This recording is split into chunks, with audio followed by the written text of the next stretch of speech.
Hi, this is James from Tabletop Gaming Guild, and today we're going to take a look at the Court of Miracles. This is a 2 to 5 player game published by Lucky Duck Games. In Court of Miracles, you're competing to become the penniless king, going through and winning different districts and trying to get your influence tokens, your 6 different influence out on the board to win the game. Let's go ahead down to the table here. I'll give you a general idea how to play the game, and then we'll come back and I'll give you my final thoughts.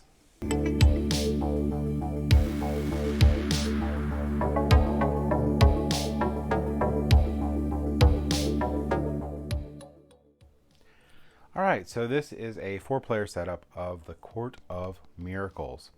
Now in the Court of Miracles, what you're going to be doing is you're racing to be the first person to get rid of all 6 of your tokens. And there's multiple different ways that you can do this. At the game's heart, it is a worker placement game. What you're going to be doing throughout the game is, this guy actually starts over here, is moving the penniless king along this track and trying to get control of these 5 different locations. And you can notice that there's 5 different locations, but you have 6 tokens to get rid of. After you pick your color, you're going to get 3 pieces in your color. Your 4th piece you can unlock with this space here, which I'll show you how to do in a minute. And you're going to have 2 different types. You're going to have 2 different 1 power tokens, and you have a beggar. All right, so throughout the game, you're going to take turns placing these out. And when you place them out, you can put them anywhere on the board. And there's mainly like 3 major different things that can happen in these locations when you put them on a spot. You can gain a coin, 2 coins. You can gain a card. You can gain a card, or you can move the penniless king. So at the start of the game, you're going to get one of these cards. These are cards that you can play anytime other than when you're in a conflict, which I'll show you in a minute.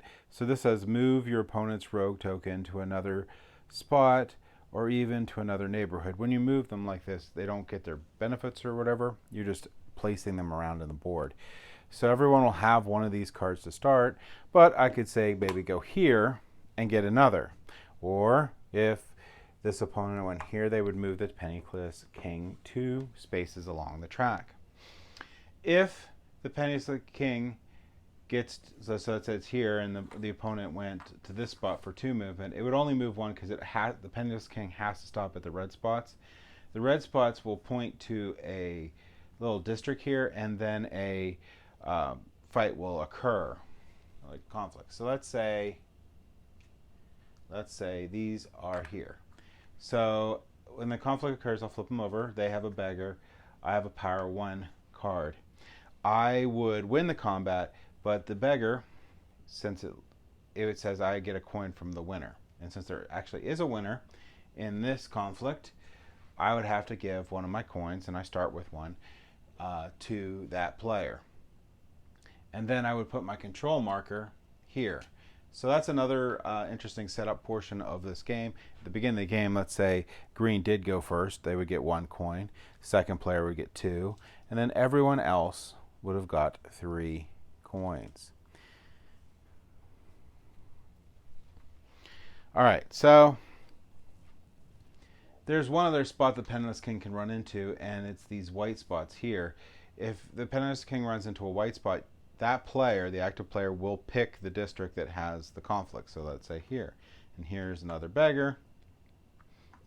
A beggar, no one won. So no one gets control of that. Now, the control markers themselves are not very, they're fluid, so they can be lost. So how do you do this? Well, one of the things I didn't mention, which is a very important part of your turn, is when you put that down and I get that coin, I also get to do this bottom action down here. If I do this when I do this bottom action, I will get that benefit.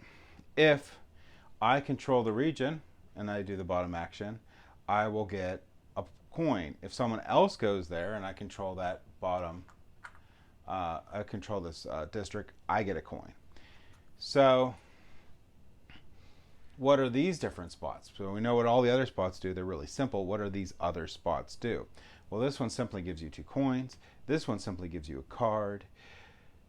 This one simply here will allow you to just move a control marker around the board. You can just move it to any district you want, but when you move them to the other districts, you're not going to get the benefit of that district. You're just moving them around for placement.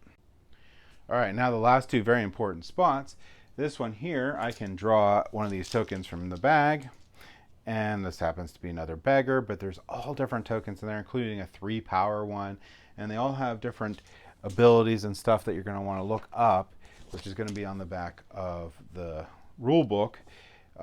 So some of them really cool. Brute, that's one you're going to unlock here, but you could get a pickpocket, you could get the priest, you could get the soothsayer, you can get the swordsman, but the swordsman you have to pay 2 money, 2 coins to, if you want him to actually do something. Otherwise he is going to be a strength of 0.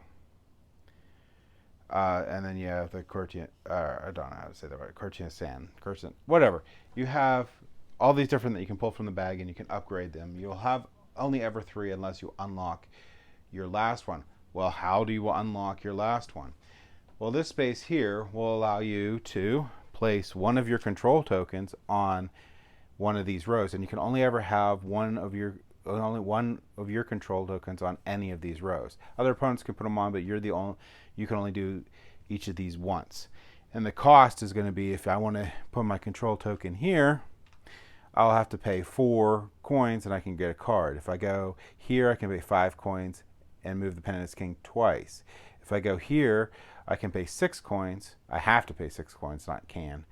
And then I would get my Brute. If I go here, pay 7 coins to get 2 cards, and go here, pay 8 coins and move the Penniless King 3 times. This game is a race. As soon as someone gets their 6 tokens down, the game's over immediately and they win. So placing it in these areas is very important, because these areas are permanent. You will always have your token on here. Controlling these different areas on the board is not permanent. These are going to be, they can be taken away by one of the opponents causing a fight in that area. Other ways a fight can be occurred, which is the last thing I want to talk about, is when the area is full, then a fight for the district will also occur. So in a nutshell, this is all the rules for the Court of Miracles. Let's go ahead back up to the table here and I'll give you my final thoughts. So the Court of Miracles is a really, really good game. I love the push and pull of putting down your tokens and trying to get control of different districts. I like picking between getting more cards and being able to do the cool actions they have, or getting more coins so you can permanently put down some of your tokens over in the other area and get some really cool bonuses. Plus moving that Penniless King around and causing fights in different districts at different times is very powerful. I also would think don't overestimate just moving some people's tokens around on the board. One thing I didn't mention is, once it's a worker placement game, once you have all your workers out, if you don't have any to place out, you'll simply take one worker from one area and move it to another. So that's another cool component too, because you're going to try to want to get these fights going so that you can get your markers back and gain control of areas too. You also may want to lose fights, sort of like a Loki sort of strategy, where you're going to get a coin from the other player so that you can build up your money so that you can maybe get some permanent benefits with or get one of the benefits with putting your token down. There's a lot of really cool things to think about in this game. Replayability is all going to be on the strategies that your opponents employ, so the game will feel different every time because they'll react to what you're doing. It's pretty quick to learn and easy to teach. Component quality is amazing. I like those little wooden things that are hollowed out to put your little tokens in. Those are really, really nice. And I really like overall the board. The board itself, some of the edges seem to get a little dinged because of how it is.